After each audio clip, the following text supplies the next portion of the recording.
Assalamualaikum warahmatullahi wabarakatuh.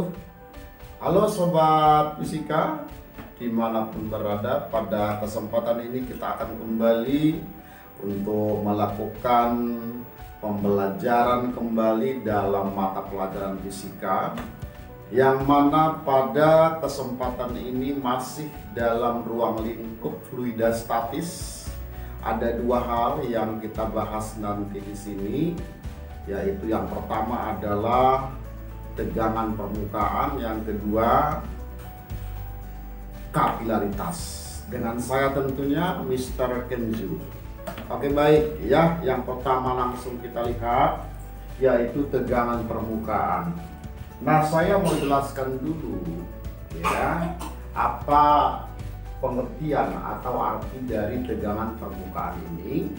Itu adalah gaya yang ada pada permukaan suatu cairan. Nah, di mana tegangan permukaan ini dipengaruhi oleh faktor-faktor. Yang pertama yaitu suhu cairannya, kemudian massa jenisnya, kemudian jenis cairannya, berikutnya konsentrasi zat terlarut pada cairan itu. Nah, itulah yang menyebabkan yaitu atau yang mempengaruhi tegangan suatu cairan. Nah, kemudian mungkin kita pernah ya menemukan fenomena ini dan kita mungkin belum mengetahui apa jawabannya.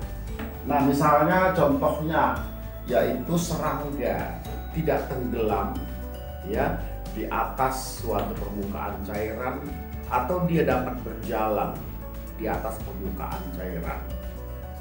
Nah, kemudian pisau silet kalau kita letakkan dengan perlahan-lahan secara horizontal itu juga tidak tenggelam. Padahal sebenarnya serangga dan pisau silet ya secara massa jenis dia seharusnya tenggelam. Nah, itulah yang menyebabkan maka ya kenapa serangga dapat berjalan di atas permukaan cairan dan pisau silet tidak tenggelam, karena di sana ada yang namanya tegangan permukaan. Jadi gaya yang ada pada permukaan suatu cairan. Kemudian yang kedua kita lihat yang namanya kapilaritas. Kapilaritas ini adalah naiknya atau turunnya permukaan suatu cairan di dalam pipa kapiler. Jadi naiknya atau turunnya permukaan suatu cairan di dalam pipa kapiler. Nah, kemudian contoh ya banyak sekali mungkin yang pernah kita lihat ya. Nah, yang pertama naiknya minyak tanah ya melalui sumbu kompor, itu adalah kapilaritas, memanfaatkan kapilaritas. Nah, kemudian pada saat hujan dinding itu basah ya beberapa ketinggian. Nah, itu juga kapilaritas. Masih banyak, misalnya naiknya air dari akar suatu tumbuhan ke batang, kemudian ke daun, itu juga adalah kapilaritas. Kemudian kita setelah mandi, kemudian supaya kering badan kita keringkan pakai handuk. Nah, butiran-butiran air yang diserap oleh handuk ini itu juga memanfaatkan yang namanya kapilaritas. Nah, supaya lebih paham lagi, saya akan berikan gambar. Misalnya di sini ada sebuah tabung kita isi dengan air. Nah, kemudian kita masukkan sebuah pipa kapiler. Pipa kapiler artinya pipa dengan diameter yang kecil. Nah, ternyata permukaan air di dalam pipa kapiler dengan ditabung itu terjadi perbedaan ketinggian, di mana permukaan air pada pipa kapiler lebih tinggi. Berarti permukaan cairan pada pipa kapilernya itu naik. Ya. Kemudian permukaannya berbentuk cekung, ya. Berarti kalau cekung berarti akan membentuk sudut, kemiringan misalkan sama dengan theta. Nah, kemudian contoh yang lain, misalnya air raksa. Maka nantinya permukaan air raksa di dalam pipa kapiler itu juga berbeda. Jadi permukaan cairan pada pipa kapiler itu lebih rendah bila dibandingkan pada tabungnya. Nah, inilah yang disebut dengan kapilaritas. Jadi naiknya atau turunnya yaitu permukaan suatu cairan di dalam pipa kapiler. Nah, bagaimana cara menentukan nilai ketinggian atau penurunan daripada permukaan cairan ini, yang mana kita simbolkan dengan H, itu sama dengan 2 kali ya tegangan permukaan yang kita simbolkan adalah gamma, kemudian dikali dengan kosinus theta, berarti tadi kemiringan daripada permukaan cairan pada pipa kapiler. Nah, kemudian kita bagi dengan rho. Rho itu berarti massa jenis cairannya, kemudian dikali percepatan gravitasi, kemudian dikali dengan jari-jari pipa kapilernya. Nah, ini untuk menentukan berapa kenaikan dan penurunan permukaan suatu cairan di dalam pipa kapiler. Nah, di sini saya mau jelaskan dulu arti simbol-simbol yang ada ini.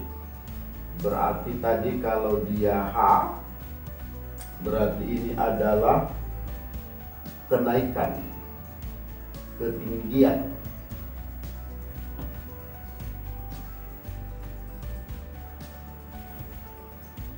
Yaitu cairan pada pipa kapiler, atau kenaikan atau penurunan permukaan cairan dalam pipa kapiler, di mana untuk satuannya dalam satuan internasional berarti adalah meter. Nah, kemudian kalau rho berarti adalah tegangan, menunjukkan tegangan permukaan,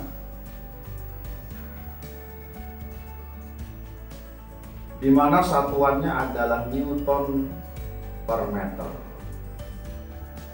Nah, kemudian theta, theta berarti adalah sudut yang dibentuk oleh permukaan cairan.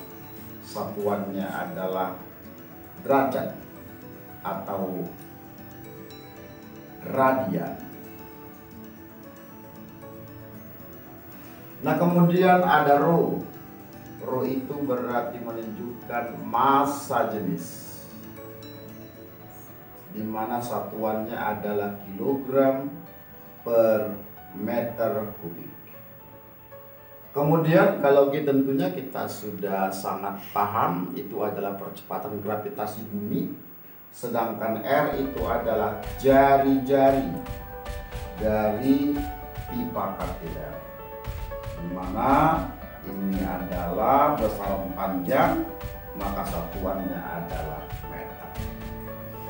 Itu barangkali sobat untuk materi kita pada kesempatan ini ada 2 saja, ada tegangan permukaan dan ada kapilaritas.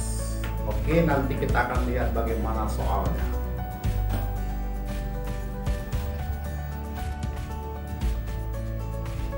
Oke, baik, kita lanjut. Kita akan latihan dulu dengan materi kita. Yang pertama, ini ada sebuah cairan.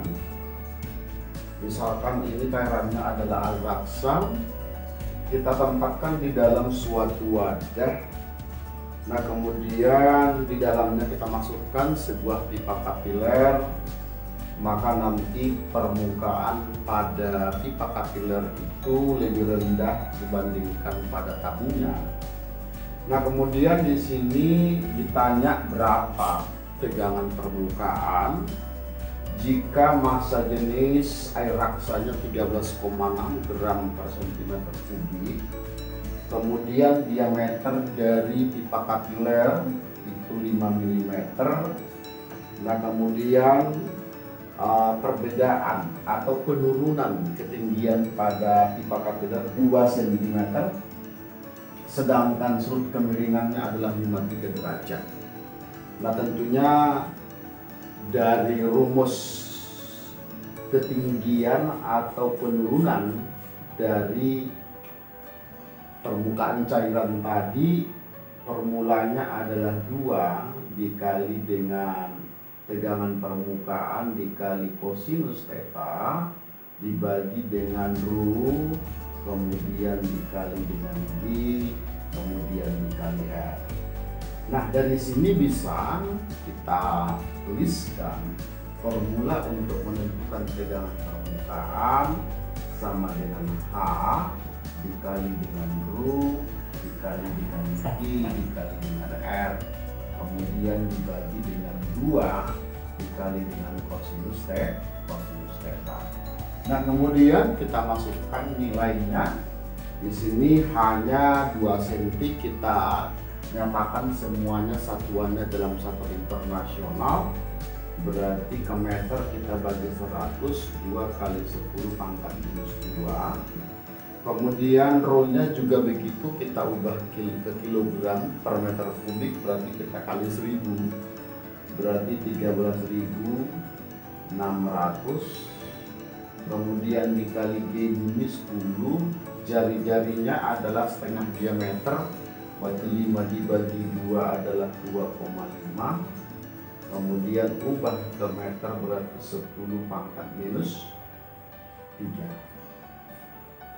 Nah, kemudian kita bagi dengan 2. Kosinus theta itu dari 53 adalah 0,6. Nah, kemudian selanjutnya ini tinggal permasalahan matematika. Ini bisa kita coret dulu. Oke, ini bisa kita coret. Nolnya 3 dengan ini. Selanjutnya kasus 36. Kemudian kita kalikan dengan 2,5. Kemudian kita bagi dengan 0,6. Berarti ini sama dengan 566,66 kali 10 pangkat minus 2. Nah, kemudian boleh juga kita tuliskan menjadi 5 dengan pembulatan 0,67, satuannya adalah Newton per meter. Itu dia, sobat.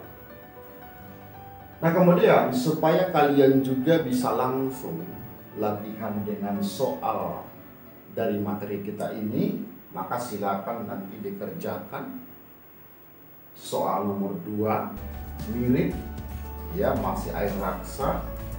Nah, kemudian ditanya nanti berapa tegangan permukaannya. Oke, supaya semakin mantap, maka kita lanjut soal contoh yang kedua. Ini kita ambil air. Nah, di mana ditanya di sini berapa tegangan permukaan.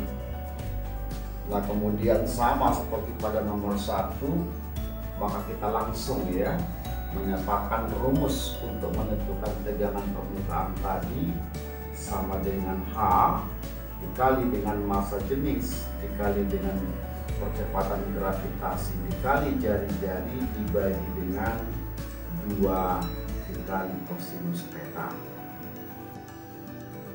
Oke, kita masukkan nilainya. Berarti hanya tadi 2,5 cm, kita ubah ke meter bagi 100, berarti 25 kali 10 pangkat minus 3. Kemudian rho-nya tadi rho air adalah satu konstanta yang harus memang kita sudah tahu karena suatu ketetapan nilainya adalah 1000 dalam satuan internasional. Kemudian dikali G10, kemudian jari-jari setengah diameter dibagi 2 0,2 ubah ke meter dibagi 100, berarti 2 kali 10 pangkat minus 3. Nah kemudian kita bagi dengan 2, kosinus 60 itu setengah, berarti ini bisa kita coret. Oke. Nah kemudian ini pangkat kita kalikan, berarti hasilnya 1. Nah seterusnya tinggal yang ini 2 dikali 25 itu 50. 50 dikali 10 500. 500 dibagi 1000 berarti 0,5. Maka ini nilainya 0,5 atau setengah Newton per meter. Begitu sobat fisika. Nah kemudian sebagai tempat latihan kalian supaya kalian juga semakin paham dengan materi kita ini, saya siapkan soalnya di sini untuk contoh yang kedua. Silakan nanti dicari mirip dengan soal nomor 3. Silakan dicari adalah ketinggiannya, berarti kebalikan dari pertanyaan pada nomor 3. Oke baik sobat fisika, itu yang kita bahas pada kesempatan ini. Mudah-mudahan bermanfaat, diulang, kemudian harus latihan supaya channel kita ini bisa berkembang terus.